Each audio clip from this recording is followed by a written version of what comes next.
who cares about all this crazy talk? Because how the cup is functioning, how your mind apprehends the cup, is the way that you're going to get to a paradise.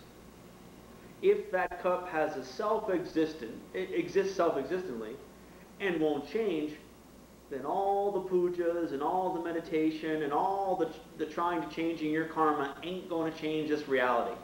Some Buddhist Dharma rumor centers around this country talk about they're just going to sit and meditate and everything's going to be okay. While everybody around you grows old, suffers, and dies, while people kill each other in wars, and all the suffering that happens in this type of place, the samsara.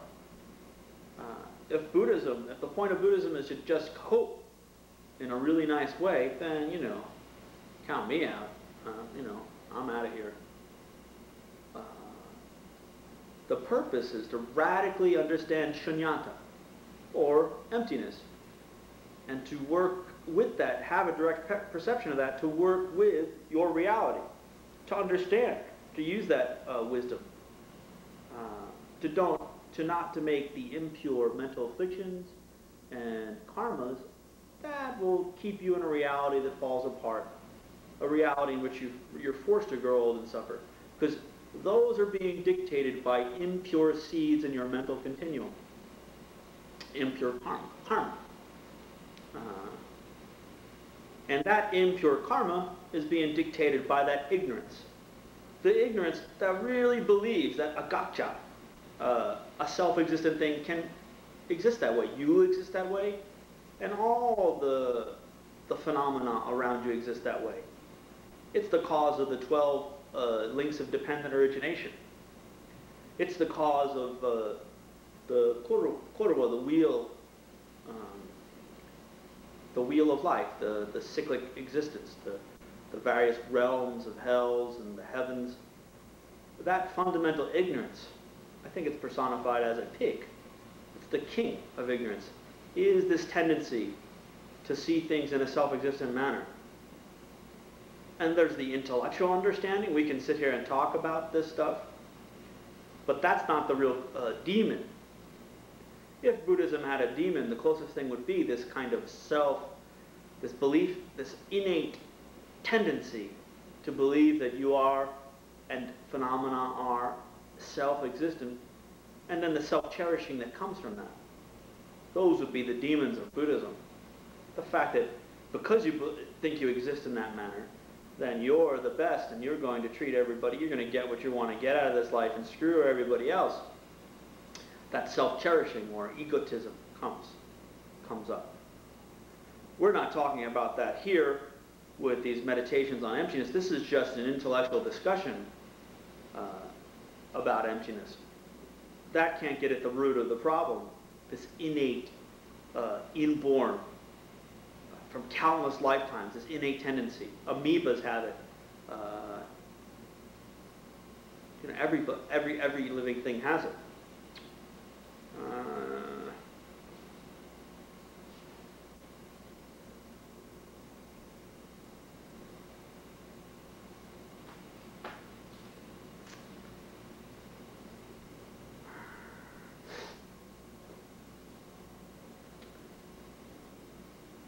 Chapter 23, verse 12. Since pleasant does not exist, how could desire exist? Since unpleasant does not exist, how could aversion exist? It's going up the chain of dependent origination.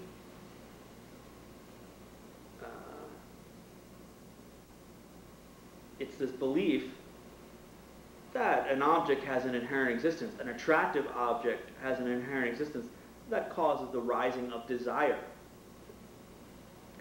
Master Nagarjuna is saying that that object doesn't have an inherently attractive quality to it.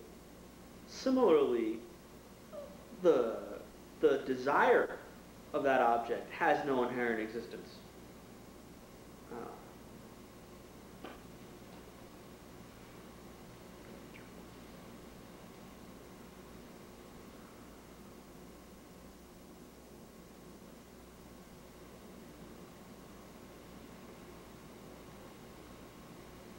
Desire fundamentally lacks inherent existence, and the base of desire, which is this attractive object, has no inherent existence. If, however, self, clean, permanence, and happiness do not exist, then they're opposites. Selfless, unclean, impermanent, and suffering do not exist either.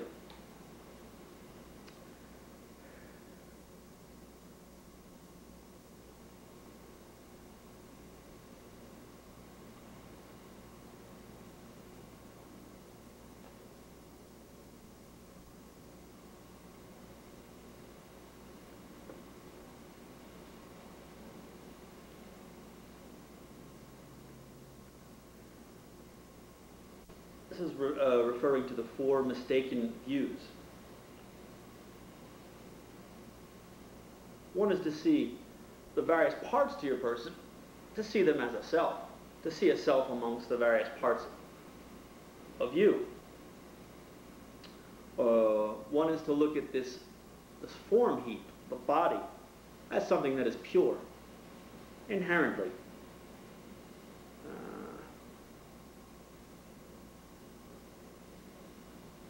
One is to look at the phenomena, including you, that arise from causes and conditions, and hold to them as being permanent. And you get this when you grow up, when you're a kid, you're hanging out,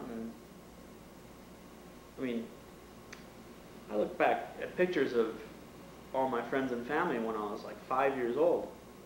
I thought they would be around permanently. I had no concept of getting old, of changing. I thought they were going to be around forever. This is the subtle tendency that we all have to grasp at things and hold to them. Just the other day, I was thinking about the 80s. I think there's a part of me that will still be a punk rocker and a metalhead until the day I die. I think I still have a view that's I'm a spawn of the 80s. Because there's a part of my mind that grasps and holds on. Doesn't understand that things change.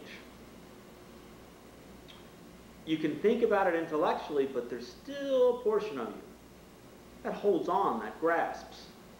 Sure, you can reason that, yeah, sure, this is another year, 88, 89, 90, 91, 92, 93. But there's a part of you that's holding on to maybe a portion of your life, doesn't want to change, and holds on to other people that same way. It's one of the four mistaken views. And another one is to see samsara, which is, full of sufferings, and to think it's happiness.